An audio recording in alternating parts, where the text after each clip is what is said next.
देखिए बच्चों, motion in straight line का एक टॉपिक है डिस्प्लेसमेंट इन nth सेकंड।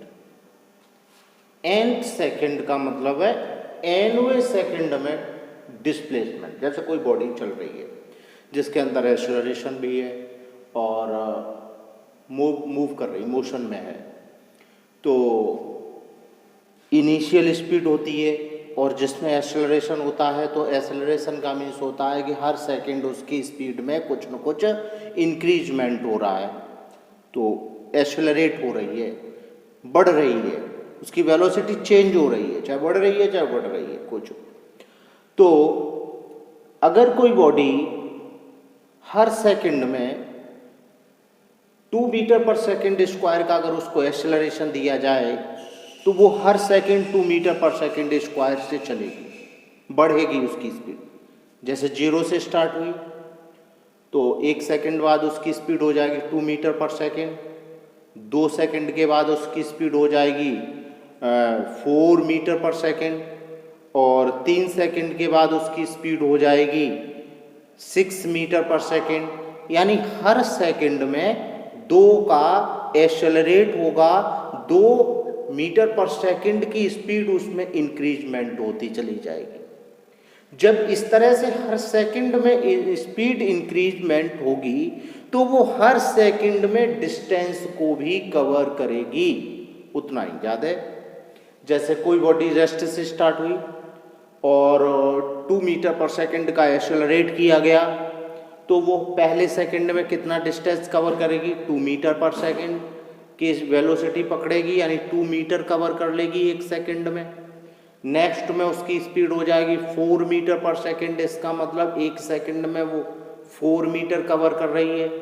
ऐसे ही नेक्स्ट 3 सेकंड के बाद उसकी जब स्पीड हो जाएगी 6 मीटर पर सेकंड तो वो उस सेकंड में 3 वाले सेकंड में कितना डिस्टेंस कवर करेगी, 6 मीटर। ऐसे ही 4 सेकंड के बाद उसकी स्पीड हो जाएगी 8 मीटर पर सेकंड। जब 8 मीटर पर सेकंड हो जाएगी यानी उस 4th सेकंड में वो कितना डिस्टेंस कवर करेगी, 8 मीटर। तो हर सेकंड में एक्सेलरेशन के कारण उसके स्पीड में इंक्रीजमेंट होता चला जाता है, जिससे उसकी स्पीड बढ़ती है और वो डिस्टेंस भी कवर करती है उसी रेशियो में।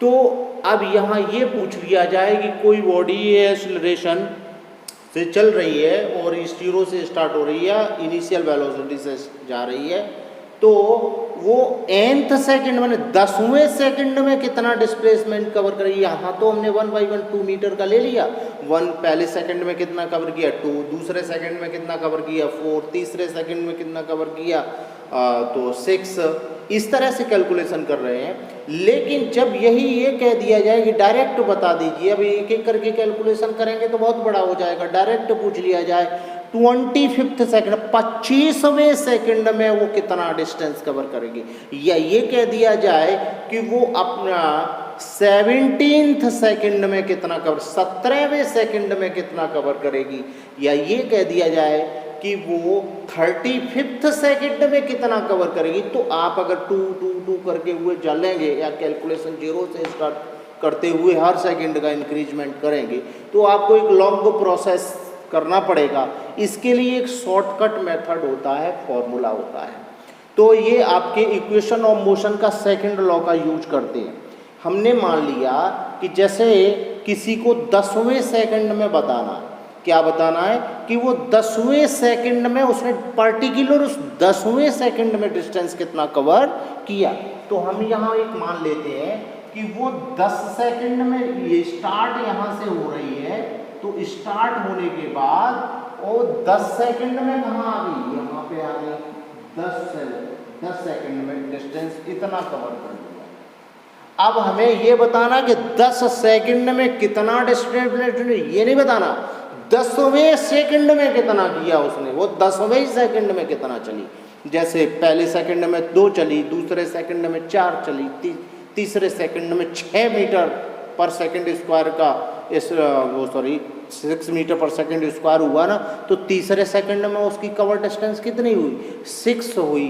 लेकिन अगर उसको पहले से देख लिया जाए तो 6 तीसरे की होगी, दूसरे की 4 होगी, पहले की 2 होगी, तो टोटल कितना चलेगी, 6 प्लस 4 10 प्लस 2 12।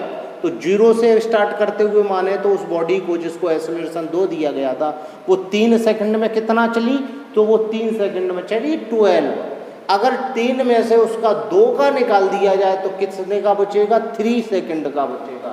ऐसे ही ये 10 सेकंड में चली इतना डिस्टेंस। अब इसका 9 सेकंड तक का निकाल दिया जाए कि 9 सेकंड में चली इतना, तो 10th सेकंड का डिस्प्लेसमेंट आ जाएगा। Displacement of 10th second, displacement of 10th second, 10वें सेकंड का। और 10 सेकंड का डिस्प्लेसमेंट इतना, 10वें सेकंड का इतना। ध्यान रखिए 10 सेकंड का डिस्प्लेसमेंट ये है, 10वें सेकंड का डिस्प्लेसमेंट ये है केवल। ध्यान रखिए 10 सेकंड का डिस्प्लेसमेंट ये, और 10वें पर्टिकुलर उसी 10वें सेकंड का डिस्प्लेसमेंट ओनली ये। तो इसी फॉर्मूले का यूज करते हैं और एक पर्टिकुलर फॉर्मूला जनरेट कर देते हैं। तो इसको समझते हुए आगे देखते हैं। एक इक्वेशन था डिस्प्लेसमेंट और टाइम का इक्वेशन था। तो उसमें हमने लिया कि कोई बॉडी ए एक्सेलरेशन से जा रही है, यू इनिशियल स्पीड है, वी फाइनल स्पीड है।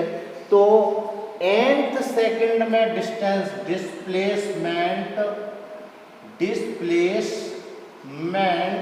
इन n सेकंड, n सेकंड में डिस्प्लेसमेंट, nth नहीं n सेकंड में, n सेकंड में।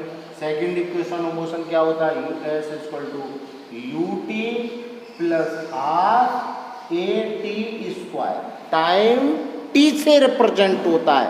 अब वो कह रहा है कि t के टाइम की जगह क्या लगा दीजिए, n का मतलब 10 सेकंड दिया है तो 10 लगा दीजिए, n का मतलब 5 सेकंड दिया है तो 5 लगा दीजिए, n का मतलब 2 सेकंड दिया है तो 2 लगा दीजिए, n का मतलब n दिया है तो n लगा दीजिए। कहाँ लगेगा, टाइम के पास लगेगा। तो ये यहाँ लग जाएगा, टाइम की जगह पे लग जाएगा। ये आ गया आपका s n टाइम में डिस्प्लेसमेंट है। ये किस में है, n सेकंड का डिस्प्लेसमेंट है। अब हमें निकालना है डिस्प्लेसमेंट। जैसे 10 का निकाला था, फिर किसका निकाला, 9 का निकाला था। तो ऐसे ही निकालेंगे displacement in n-1 second. n-1 नहीं, n-1 सेकेंड, एक कम सेकेंड में displacement S n-1 u n की जगह n-1 प्लस 1/2 a n-1 का होल स्क्वायर। क्वेश्चन नंबर 2 हो गया ये। अब हमें क्या, ये 10 सेकंड का डिस्प्लेसमेंट है, ये 9 सेकंड का डिस्प्लेसमेंट है। उसमें लाइन से बताया था। तो ये 10 सेकंड का, ये 9 सेकंड का, 10 में से 9 को माइनस कर देंगे तो वो पर्टिकुलर बचता है, वो 10th सेकंड का बचता है। ऐसे ही यहाँ पर ये n-1 सेकंड का है, ये n सेकंड का है। तो ये इसमें से ये ज़्यादा है, ये कम है, ज़्यादा वाले में से कम वाला माइनस कर देंगे तो nth सेकंड का डिस्प्लेसमेंट निकल के आ जाएगा। Displacement in nth particular nth second में डिस्प्लेसमेंट क्या हो जाएगा, s equal to s n minus 1। तो इसकी वैल्यू लगा देते हैं। एस एन की वैल्यू क्या है, ये u n plus 1/2 a n square minus s n की ये वैल्यू है u n minus 1 plus 1/2 a, और इसको ओपन कर देंगे तो क्या हो जाएगा, n square plus 1 square minus 2 n, और ये हो जाएगा। अब इसमें अंदर मल्टीप्लाई कर देंगे इसका, तो ये हो जाएगा u n plus 1/2 a n square minus u का एन में होगा यू एन, यू का 1 में होगा प्लस यू, और ये माइनस का 1/2 ए एन स्क्वायर, और ये हो जाएगा माइनस का 1/2 ए, और ये माइनस माइनस हो जाएगा प्लस, और हो जाएगा 1/2 से 1/2 कैंसिल an। तो ये हो जाएगा, इसमें un से un कैंसिल हो रहा है और 1/2 an स्क्वायर से 1/2 an स्क्वायर कैंसिल हो रहा है और ये हमारा बच रहेगा, क्या बचेगा, u आ जाएगा और यहाँ से क्या कॉमन आ जाएगा, यहाँ से 1/2 a कॉमन आ जाएगा तो प्लस 1/2 a कॉमन ले लिया तो यहाँ क्या रह जाएगा, यहाँ 1/2 a कॉमन ले लिया तो यहाँ बचेगा माइनस का 1 और यहाँ बचेगा 1/2 a कॉमन है तो 1/2 a से डिवाइड करेंगे, ये से कैंसिल हो जाएगा, 2 का इसमें मल्टीप्लाई हो जाएगा तो हो जाएगा 2n। तो हम इसको नोट कर सकते हैं, note down s equal to u plus 1/2 a और ब्रैकेट में 2n माइनस 1, ये आ जाएगा आपका nth सेकंड में कवर डिस्टेंस। आप इस फॉर्मूले से डायरेक्ट किसी का nth सेकंड का यानी उस पर्टिकुलर गिवन सेकंड का डिस्प्लेसमेंट निकाल सकते हैं। इस फॉर्मूले से आप डायरेक्ट डिस्प्लेसमेंट निकाल सकते हैं किसी भी गिवन वैल्यू का।